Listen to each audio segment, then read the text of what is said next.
بسم اللہ الرحمن الرحیم۔ السلام علیکم۔ یہ 6 مہینے پہلے کا واقعہ ہے۔ میرا تعلق لاہور شہر سے تھا۔ آج کل سردیوں کے دن تھے۔ دسمبر کی ٹھنڈ نے ہر کسی کو اپنی لپیٹ میں لے رکھا تھا۔ میرا نچلے طبقے سے تعلق رکھتا تھا۔ میرے گھر میں ماں اور باپ کے علاوہ محض ایک بہن تھی جو ہم تینوں کی لاڈلی تھی۔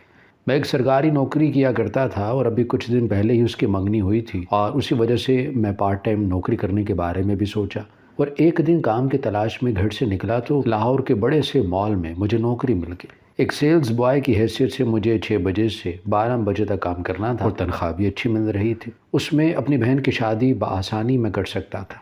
میں نے کام پر جانا شروع کر دیا۔ یہ ایک بہت بڑی دکان تھی جس کا مالک بہت ہی اچھا تھا۔ مجھے یہاں آئے 6 مہینے ہو چکے تھے، لیکن میں حیران تھا کیونکہ اس دکان پر پچھلے 3 مہینے سے کوئی خریدار نہیں آیا تھا۔ لیکن اس کے باوجود میرا مالک مالا مال تھا۔ اسے ہر مہینے لاکھوں روپے مل رہے تھے، اور میں بہت حیران تھا آخر اس کے پاس اتنے پیسے آتے کہاں سے ہیں۔ ہمیں ہماری تنخواہ وقت پر مل جاتی تھی، اسی وجہ سے میں نے زیادہ دھیان نہیں دیا۔ لیکن پچھلے مہینے سے میں نے کچھ ایسا دیکھا جسے دیکھنے کے بعد میں حیران ہو گیا تھا، اور پھر مجھے تجسس نے آن گھیرا۔ مجھے حیرت ہوتی تھی کہ مالک آخر کرتا کیا ہے جو اتنا پیسہ کما رہا ہے۔ ایک دن اپنے تجسس کے ہاتھوں مجبور ہو کر میں مغرب سے پہلے ہی دکان پر آ گیا، اور مالک کے پوچھنے پر کہا آج نوکری سے جلدی آ گیا تھا تو سوچا دکان پر آ جاؤں۔ مالک نے سر ہلایا اور چلا گیا، جبکہ اب میں دیکھنا چاہتا تھا کہ آخر یہاں ہوتا کیا ہے۔ میں مغرب کا انتظار کرنے لگا کیونکہ مجھے یقین تھا کہ یہاں کچھ نہ کچھ تو غیر قانونی ہوتا ہے، ورنہ ایسے تو کسی کے پاس لاکھوں روپے نہیں آ جاتے۔ میں نے سوچا اور پھر اپنے کام کی طرف متوجہ ہو گیا۔ مغرب کے بعد میں نے پوری دکان کا جائزہ لے لیا تھا، لیکن وہاں کوئی بھی غیر معمولی حرکت نہیں ہوئی تھی۔ میں پریشان ہو گیا کہ ایسے کیسے ہو سکتا ہے بھلا۔ میں ساری رات دکان پر ہی رہا، لیکن وہاں کسی کی کوئی غیر قانونی سرگرمی نہیں ہوئی تھی، نہ ہی کوئی دکان کے اندر آیا تھا اور نہ ہی دکان سے کوئی باہر گیا تھا۔ ویسے تو میں 12 بجے گھر چلا جاتا تھا۔ آج مالک مجھے یہاں دیکھ کر حیران ہو گیا اور کہنے لگا کہ آج گھر کیوں نہیں گئے، اب تک یہاں کیا کر رہے ہو؟ مالک کی بات سن کر پہلے تو میں پریشان ہو گیا کہ کیا جواب دوں، لیکن پھر خود پر قابو پاتے ہوئے مالک کے پوچھنے پر میں نے کہا کہ آج گھر کوئی نہیں ہے، اماں ابا گاؤں گئے ہیں تو گھر جا کر اکیلا کیا کروں گا، اسی وجہ سے یہیں رک گیا ہوں۔ میری بات سن کر مالک مطمئن ہو گیا اور کہنے لگا ٹھیک ہے، تم آج رات دکان میں ہی رک جاؤ۔ میں نے سر ہلایا اور مالک وہاں سے چلا گیا۔ میں نے ساری رات دکان کا جائزہ لیا اور ہر ایک چیز کو غور سے دیکھا، لیکن وہاں کچھ بھی غلط محسوس نہ ہوا۔ مجھے کافی مایوسی ہوئی کیونکہ مجھے تو لگا تھا یقیناً اس دکان میں کچھ نہ کچھ غلط ہوتا ہوگا، تبھی تو وہ مالک کا کام نہ ہونے کے باوجود وہ لاکھوں میں کھیل رہا ہے۔ اگلے دن معمول کے مطابق کام پر آیا، لیکن اب میں نے اپنے دماغ سے تمام غلط وسوسے نکال دیے تھے، کیونکہ جب ایک پوری رات انتظار کرنے کے بعد کچھ نہیں ملا تھا تو بھلا اب کیا ملنا تھا۔ کام اب بھی ویسا ہی تھا نا، لیکن آج اچانک سے میری آنکھوں نے کچھ ایسا دیکھا جسے دیکھ کر مجھے حیرت کا جھٹکا لگا۔ آج پھر میں مغرب سے پہلے وہاں آ گیا تھا، اور مغرب کے وقت میں نے ایک سیاہ فام عورت کو دیکھا جس کی عمر لگ بھگ 35 سال تھی، اور وہ سیاہ فام عورت کو اپنی دکان کا سب سے خوبصورت اور مہنگا ترین جوڑا دکھا رہا تھا۔ اس جوڑے کو دیکھ کر میری آنکھیں بھی 27 سے چمکی تھی، جبکہ مالک نے اب وہ جوڑا نکال کر ایک لڑکے کو دیا اور اس نے بڑی نفاست سے اس جوڑے کو پیک کر دیا۔ لیکن اصل جھٹکا تو مجھے تب لگا جب مالک نے اس عورت سے پیسے نہیں لیے۔ میں حیران پریشان وہاں کھڑے سب دیکھ رہا تھا۔ مالک نے تقریباً وہ 30,000 کا سوٹ مفت میں اس عورت کو دے دیا تھا۔ میرا مالک اچھے دل کا مالک تھا، لیکن وہ اتنا بھی سخی سرور نہیں تھا کہ وہ کسی کو اتنا مہنگا سوٹ مفت میں ہی دے دیتا۔ میرے دماغ نے اپنے گھوڑے دوڑائے اور میں نے اس بات کی تہہ تک پہنچنے کا فیصلہ کیا، کیونکہ وہ عورت وہ سوٹ لے کر جا چکی تھی۔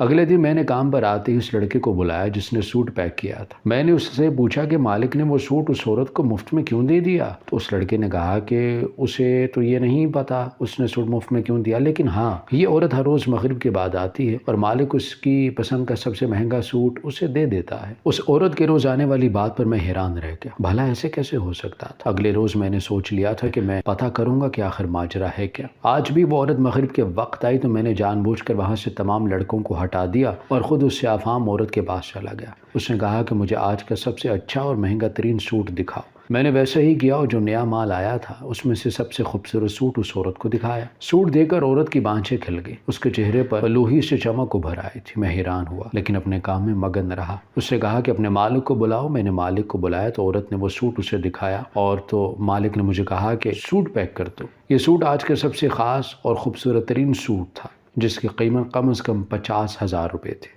میں نے وہ سوٹ پیک کیا اور اس عورت کو دے دیا، جبکہ اب وہ مالک سے کچھ کہہ رہی تھی۔ مجھے اس کی بات سنائی تو نہیں دے رہی تھی، لیکن ایسا لگ رہا تھا جیسے وہ دونوں کوئی بہت ہی خاص بات کر رہے ہوں۔ مجھے افسوس ہوا کہ بھلا میں کیوں وہاں سے چلا آیا تھا۔ وہ عورت سوٹ لے کے جا چکی تھی اور میں آج پھر اس کا راز نہیں جان پایا تھا۔ اگلے دن میں کافی دیر تک انتظار کرتا رہا لیکن آج وہ عورت نہیں آئی تھی۔ میں نے کافی دیر انتظار کیا لیکن جب وہ عورت نہ آئی تو میں نے سوچا کہ سیدھا مالک سے پوچھتا ہوں کہ وہ عورت کیوں نہیں آئے، تو مالک مسکرانے لگے اور کہنے لگے آج کے دن وہ نہیں آئے گی۔ میں حیران ہوا کہ وہ کیوں نہیں آئے گی۔ پھر میں نے مالک سے پوچھ ہی لیا۔ جو بات مالک نے مجھے بتائی وہ سن کر میرے پیروں تلے سے زمین کھسک گئی۔ میں نے بے یقینی سے مالک کو دیکھا تو مجھے یوں حیران دیکھ کر مالک مسکراتا ہوا میرا گال تھپ تھپا کر وہاں سے چلا گیا، جبکہ میں کتنی ہی دیر وہاں کھڑا رہا۔ اگلے دن جب وہ عورت آئی تو میں نے اسے دیکھا، جانے کیوں میں اس کے پاس چلا گیا اور مالک نے جو کچھ مجھے بتایا تھا وہ اس سے پوچھنے لگا۔ میں نے جب اس سے پوچھا تھا وہ رونے لگی اور کہنے لگی کہ میں یہ سب اپنی مرضی سے نہیں کرتی، میری مجبوری ہے، میں بھی ایسا نہیں کرنا چاہتی تھی لیکن اب مجھے ایسا کرنا پڑ رہا ہے۔ اس کی بات پر میں چپ کر گیا۔ اس نے اپنا سوٹ لیا اور وہ وہاں سے چلی گئی۔ میں اپنے گھر گیا تو اماں اور ابا دونوں کو پریشان بیٹھا دیکھا۔ مجھے کسی انہونی کا احساس ہوا تو فوراً ماں باپ کے پاس پہنچا۔ کیا بات ہے ابا، آپ پریشان کیوں ہیں؟ میں نے ابو سے پوچھا تو وہ مجھے دیکھ کر اٹھے اور اپنے کمرے میں چلے گئے۔ میرا دل شدت سے دھڑک رہا تھا کیونکہ اماں رو رہی تھی۔ میں نے اماں سے پوچھا کہ کیا ہوا ہے تو انہوں نے کہا کہ تمہاری بہن کا رشتہ ٹوٹ گیا ہے۔ یہ سن کے جیسے مجھ پر آسمان ٹوٹ پڑے تھے۔ میں نے اماں کو دیکھا جو اب بتاتے ہوئے رو پڑی تھی۔ میں نے اماں سے وجہ پوچھی تو اماں نے بتایا کہ بہن کے سسرال والوں نے ایک لمبی چوڑی لسٹ دے دی تھی جہیز کی۔ تیرے ابا نے کہا کہ ہم غریب لوگ ہیں، اتنے جہیز نہیں دے سکتے، تو وہ لوگ اپنے سونے کی انگوٹھی جو انہوں نے منگنی پر تمہاری بہن کو پہنائی تھی نا، وہ واپس لے گئے ہیں۔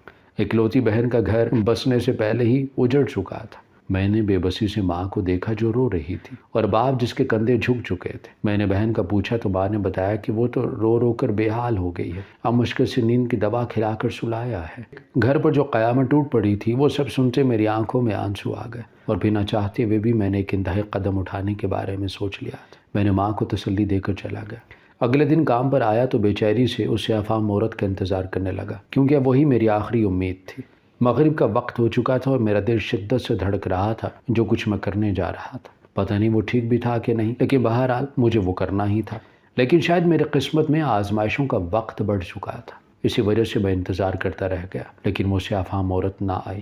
میں رات گئے انتظار کرتا رہا لیکن وہ نہ آئی۔ اپنی پریشانی میں یہ بھول گیا تھا کہ وہ پچھلے 2-3 دن سے دکان پر نہیں آ رہی تھی۔ میری آخری امید بھی ٹوٹ چکی تھی۔ میں شکست خوردہ قدم اٹھائے گھر واپس آ گیا۔ ماں باپ بہن سب پریشان حال تھے۔ انہیں یوں پریشان دیکھ کر میری رہی سے ہمت بھی ٹوٹ گئی۔ اب تو مجھے ہر حال میں اپنی بہن کا گھر بسانا تھا، چاہے اس کے لیے مجھے کوئی بھی قیمت کیوں نہ ادا کرنی پڑتی۔ اگلے روز میں نے مالک سے اس عورت کا پوچھا کہ وہ کہاں ہے، 2 دن سے کیوں نہیں آ رہی۔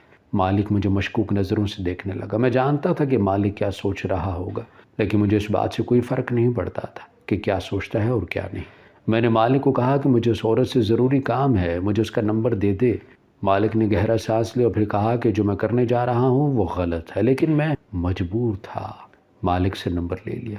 گھر آ کر میں نے اس عورت کا نمبر ملایا اور پھر انتظار کرنے لگا۔ میں نے 3-4 مرتبہ نمبر ملایا لیکن وہ نمبر بند جا رہا تھا۔ مجھے حیرت ہوئی کہ بھلا اگر مالک نے یہ نمبر دیا تھا تو وہ بند کیوں تھا۔ میں نے ساری رات جا کر گزاری اور صبح ہونے کا انتظار کرنے لگا۔ اگلے روز میں مغرب سے پہلے ہی دکان پر چلا گیا اور شاید آج میری قسمت اچھی تھی کیونکہ مغرب کے بعد ہی وہ عورت آج پھر وہاں آ گئی تھی۔ میں اس عورت کے پاس گیا اور اس کو جا کر کہا مجھے اس سے ضروری کام ہے۔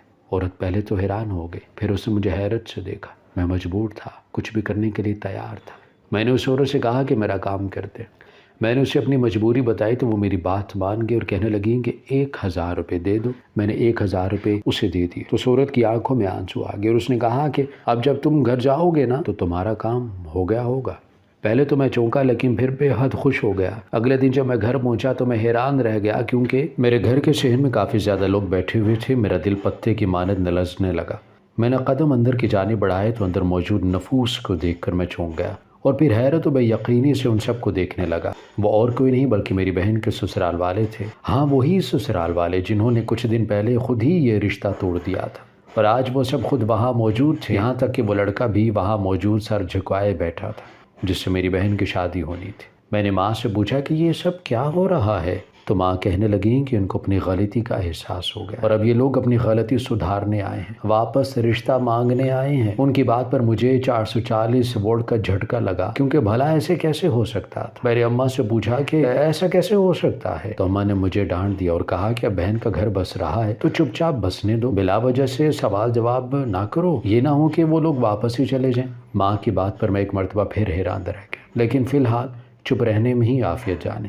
انہوں نے بغیر کسی جہیز کے، بغیر ساز و سامان کے اس رشتے کے لیے ہاں کر دی تھی، اور تو اور انہوں نے یہ بھی کہہ دیا تھا کہ وہ لوگ محض نکاح کریں گے، انتہائی سادگی سے، بس چند گھر کے افراد ہوں گے، پھر ولیمہ وہ لوگ دھوم دھام سے کر لیں گے۔ اسی لیے میں ہمارا بوجھ بالکل ختم ہو گیا تھا۔ میں نے رب کا شکر ادا کیا اور وہ لوگ نکاح کی تاریخ پکی کر کے چلا گئے۔ میری بہن واپس زندگی کی طرف لوٹ آئی تھی، ماں اور باپ بھی خوش رہنے لگے تھے، لیکن مجھے جو چیز بہت زیادہ پریشان کر رہی تھی وہ یہ تھی کہ محض 1000 کی خاطر اس عورت نے ایک ہی رات میں ایسا کیا کیا تھا جس کی وجہ سے یہ معجزہ ہو گیا جس کی قطعاً امید نہیں تھی۔ یہ سب سوچتے ہوئے میں نے اس عورت سے بات کرنے کا فیصلہ کیا اور اگلے دن دکان جانے کے بجائے اس کی رہائش گاہ پر چلا گیا۔ وہاں جا کر میں نے اس سیاہ فام عورت کے متعلق پوچھا تو ایک آدمی نے مجھے اس کا پتہ بتا دیا اور پھر میں اس کے گھر کی جانب چل پڑا۔ اس کے گھر پہنچا تو دیکھا کہ دروازہ پہلے سے ادھ کھلا تھا۔ میں حیران ہو گیا کیونکہ رات کے 8 بج رہے تھے، ایسے میں عموماً لوگ اپنے گھر کے دروازے بند رکھتے تھے، اور اس وقت جس کالونی میں کھڑا تھا وہاں تو سیکیورٹی ویسے ہی سخت تھی۔